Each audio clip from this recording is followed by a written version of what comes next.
चलिए online classes में आप सभी लोगों का एक बार फिर स्वागत करते हैं। ध्यान दीजिएगा, आज हम यहाँ पे स्टार्ट करने वाले हैं विधिक व्यक्तित्व के संबंध में बात करेंगे, यानी कि लीगल पर्सनालिटी। आप पढ़ रहे हैं यहाँ पर जीरो स्टूडेंट्स। तो लीगल पर्सनालिटी के सबसे पहले हम ऑनलाइन फैक्ट देख लेते हैं, फिर इसको डिटेल में। तो चलिए जरा ऑनलाइन फैक्ट्स पर एक नजर डालते हैं। विधिक व्यक्ति पे जो बात की गई है यहाँ पर सबसे पहले देखिए जल्दी। शब्द पर्सन, ये यूनानी भाषा के प्रोसोपोन शब्द का पर्यायवाची है। कौन से शब्द का है एक बार देखिए जल्दी से। शब्द, हाँ, पर्सन, और कौन से शब्द से है? प्रोसोपोन शब्द का पर्यायवाची।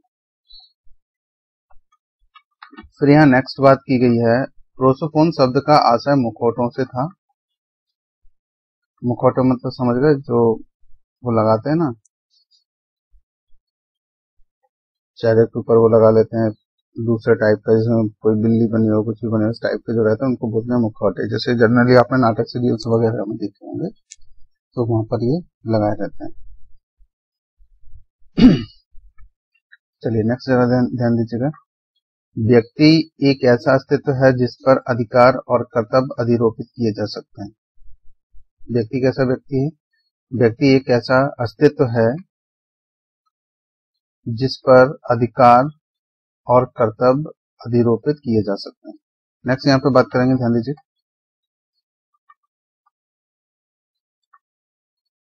विधिक अध्ययन की दृष्टि से व्यक्ति दो प्रकार के होते हैं, एक प्राकृतिक व्यक्ति और दूसरे कृत्रिम व्यक्ति।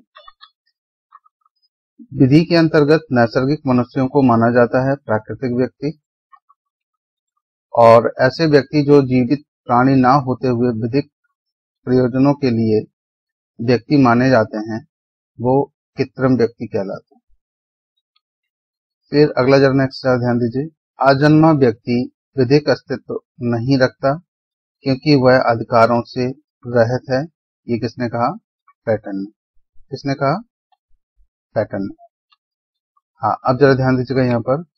आजन्मे गर्भ शिशु का संपत्ति में अधिकार होगा। कौन सा अधिकार होगा? समाश्रित अधिकार। नेक्स्ट यहाँ पे जरा ध्यान दीजिए। मृत्यु के पश्चात विधि को मृतक व्यक्ति में कोई रुचि नहीं रहती, ये कहा था किसने? डायस एवं वुल्फ ने। नेक्स्ट जरा ध्यान दीजिए। कुछ सीमा तक कानून संरक्षण देता है मृतक व्यक्ति की ख्याति को, और मृतक व्यक्ति के संबंध में अपमान लेख प्रकाशित करना आईपीसी की धारा 499 के अंतर्गत दंडनीय अपराध। मृत व्यक्ति पर किसी प्रकार का लांछन लगाना मानहानि के लिए अभियोज्य है। प्रिंसिपल ऑफ क्रिमिनोलॉजी के लेखक पैटर्न है।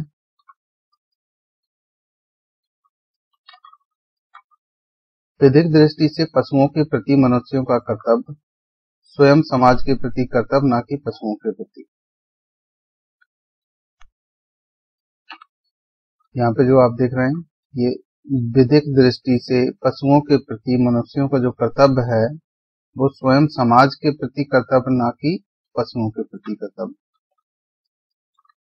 विधिक व्यक्ति से अभिप्राय मानव के अलावा किसी अन्य ऐसी इकाई से है जिसे विधि के अंतर्गत व्यक्तित्व प्राप्त है। ये किसने कहा? सामान्य। विधिक दृष्टि से निगमों की स्थापना की जाती है अधिनियमों के अधीन। कहा गया कि विधिक दृष्टि से निगमों की स्थापना की जाती है ये अधिनियमों के अधीन। नेक्स्ट जरा ध्यान दीजिए। निगम व्यक्तियों का एक ऐसा समूह है जो विधिक कल्पना द्वारा विधिक व्यक्ति के रूप में मान्य किया गया। ये किसने कहा? सामान्य ने। इसको फिर से रिपीट कर दीजिए एक बार, देखिए जरा ध्यान दीजिए। निगम व्यक्तियों का एक ऐसा समूह है जो विधिक कल्पना द्वारा विधिक व्यक्ति के रूप में मान्य किया गया। ये सामान्य। नेक्स्ट जरा ध्यान दीजिए। विधिक व्यक्तित्व प्राप्त निकाय की कार्य होती है उसके सदस्य।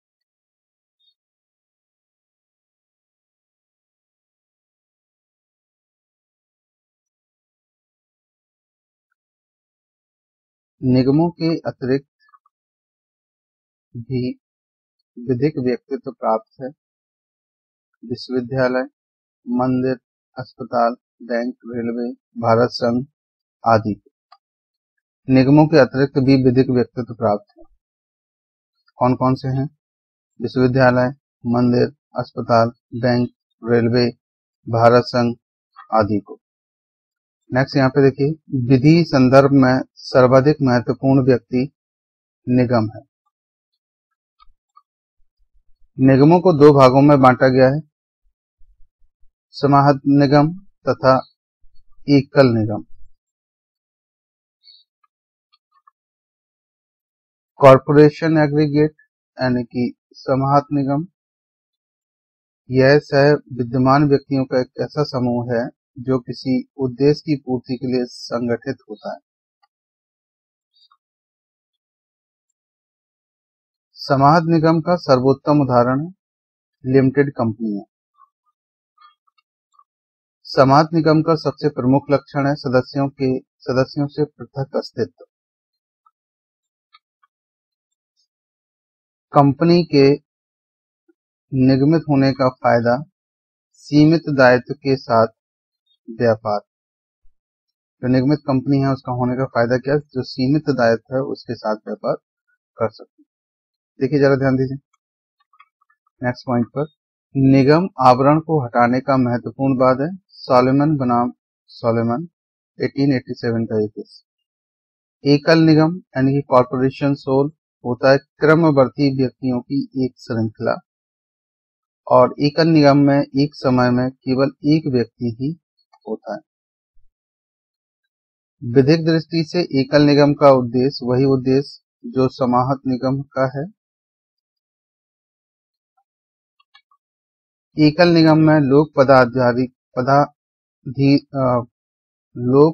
पदधारी की मृत्यु से, फिर से रिपीट कर रहा हूं, ध्यान दीजिएगा।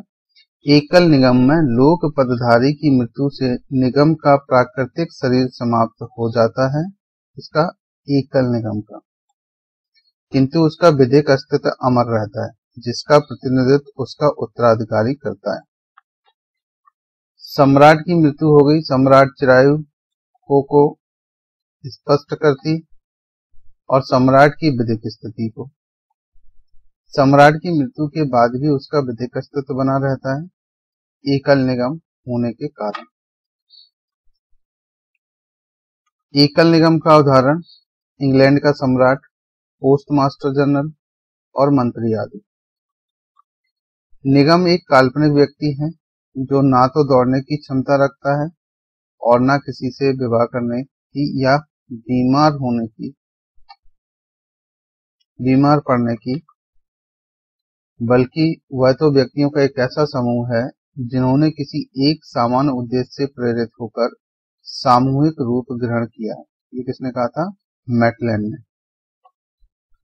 नेक्स्ट जरा ध्यान दीजिए, भारत में प्रधानमंत्री को विधिक व्यक्तित्व प्राप्त न होने के कारण कुछ परिस्थितियों में यह पद खाली रह सकता है।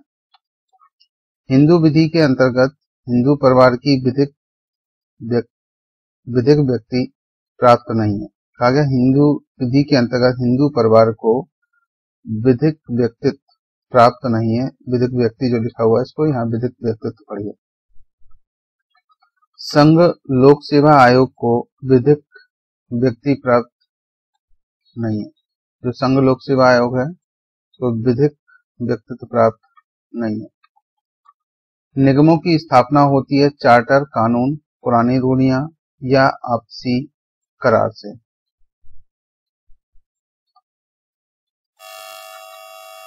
चलिए जरा ध्यान दीजिए, फिर बात की गई निगमों की स्थापना होती है चार्टर से, कानून से और पुरानी रूढ़ियों से या आपसी करार से। नेक्स्ट पुस्तक है एक जिसमें कहा गया पुस्तक द लॉ ऑफ कॉन्स्टिट्यूशन के लेखक कौन है? डाइसी। बुक का नाम देख लो एक बार जल्दी से, कौन सी बुक है ये? पुस्तक है ये द लॉ ऑफ कॉन्स्टिट्यूशन, और इसके जो लेखक हैं वो कौन है? डाइसी। कौन है? डाइसी। अब जरा ध्यान दीजिएगा, निगमों के आपराधिक दायित्व के संबंध में व्यवहारिक कठिनाई। जो निगम है उनके आपराधिक दायित्व के संबंध में व्यवहारिक जो कठिनाई है वो है दंड के निष्पादन में। नेक्स्ट यहाँ पर बात की गई है निगमों के आपराधिक दायित्व का निष्कर्ष अर्थदंड तथा संपत्ति की जब्ती से पारित किया जा सकता है। प्रयोजन सिद्धांत के समर्थक हैं ब्रिज। प्रयोजन जो सिद्धांत है उसके समर्थक कौन है? ब्रिज। नेक्स्ट यहाँ बात करेंगे रियायत सिद्धांत के जो समर्थक हैं वो कौन है? सामन। कोष्टक सिद्धांत के जो आलोचक हैं वो हैं आफेल।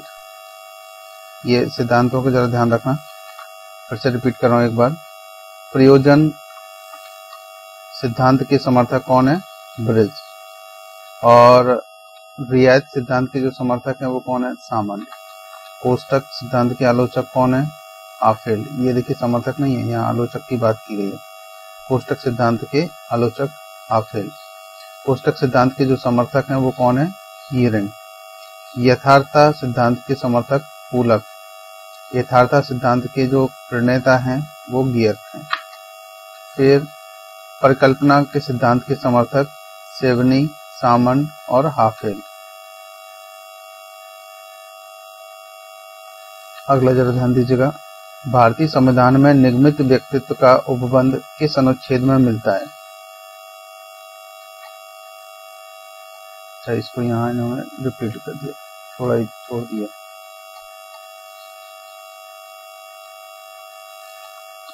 नेक्स्ट जरा ध्यान दीजिएगा यहाँ पर कल्पनार्थ सिद्धांत और कोष्टक सिद्धांत निगमित व्यक्तित्व से संबंधित हैं। ये यूपी लोअर स्पेशल में पूछा गया था 2002 और 3 में। एक बार जरा ध्यान दीजिएगा निगमित व्यक्तित्व के यथार्थवादी सिद्धांत का प्रतिपादन गियर्के ने किया। फिर विधिक व्यक्तित्व की अवधारणा से कोष्टक सिद्धांत संबंधित है। इससे विधि व्यक्तित्व की अवधारणा से कौन सा सिद्धांत? कोष्टक का सिद्धांत। नेक्स्ट जरा ध्यान दीजिए कल्पना का जो सिद्धांत है वो विधिक व्यक्तित्व से संबंधित है। ऑस्टिन के अनुसार एक व्यक्ति के प्रति कर्तव्य निरपेक्ष कर्तव्य नहीं है।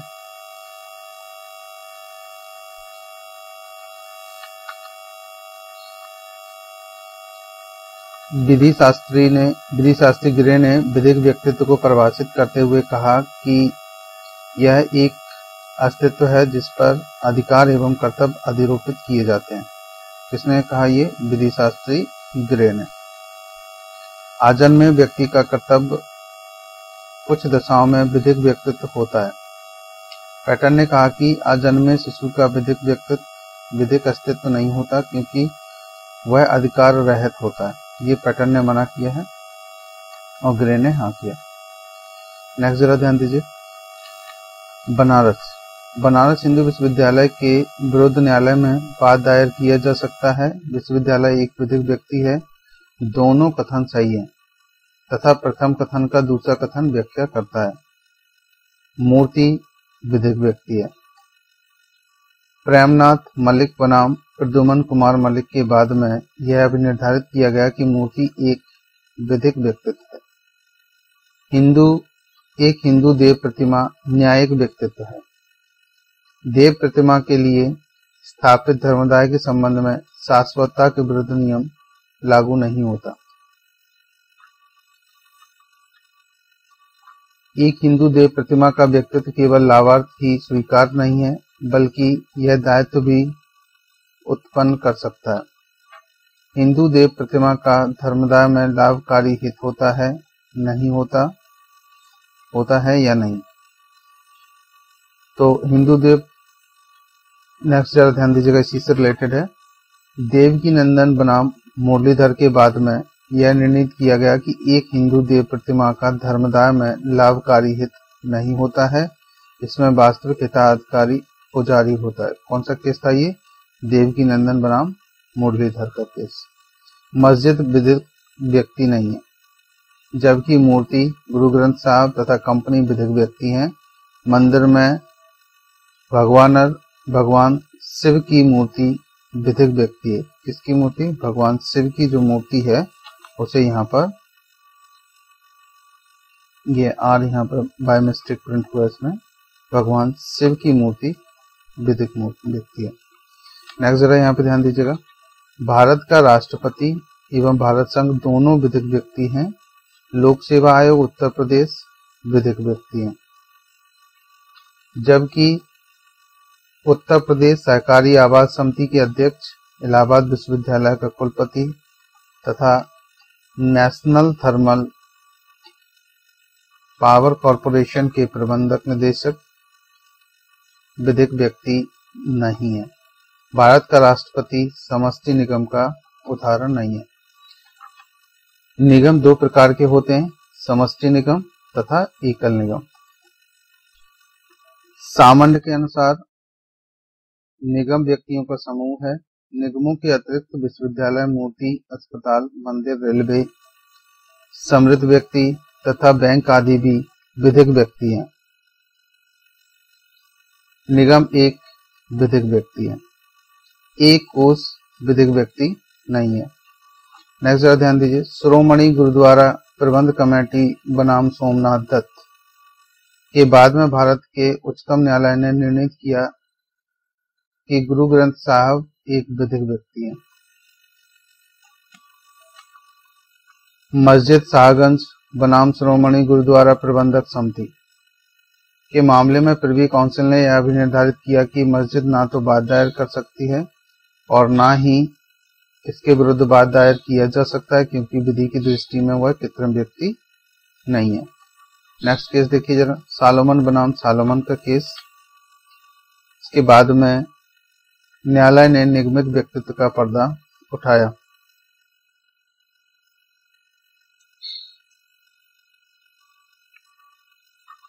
डैमलर कंपनी बनाम कॉन्टिनेंटल डायर कंपनी, ये सालोमन बनाम सालोमन तथा कैंपबेल बनाम पेंडिंगटन कॉरपोरेशन का वाद विधिक व्यक्ति से संबंधित है, जबकि विधिक व्यक्तित्व सदैव मिथकीय होता है, सही नहीं है। नेक्स्ट जरा ध्यान दीजिएगा, लोक निगम संपत्ति को अर्जित कर सकता है और उसे रख सकता है। बी में लोक निगम का सृजन एक परिनियम के द्वारा होता है और यह परिनियम उसे विधिक व्यक्तित्व प्रदान करता है।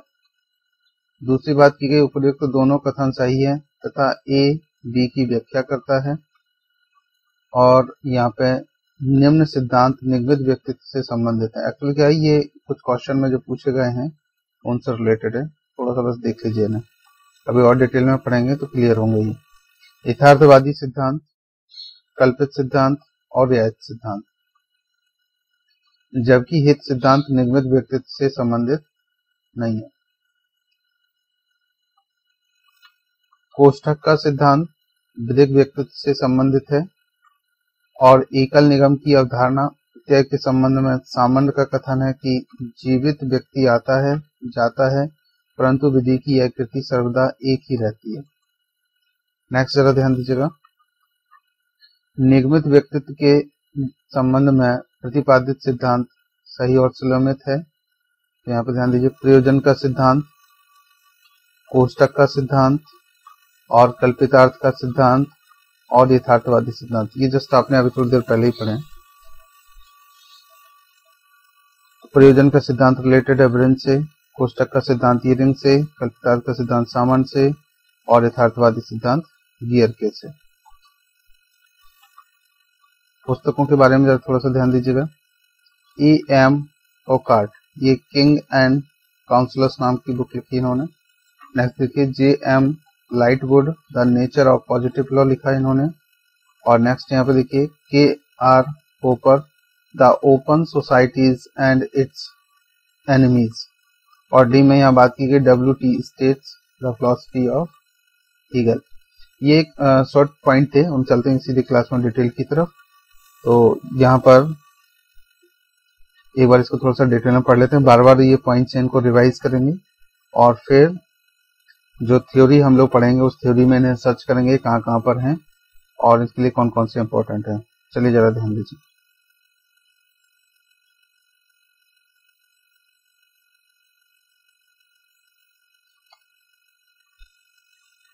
चलिए इन वन लाइन फैक्ट्स को आप लोग कंप्लीट कर लीजिए। सो हम लोग मिलते हैं नेक्स्ट क्लास में, तब तक के लिए ओके, बाय बाय।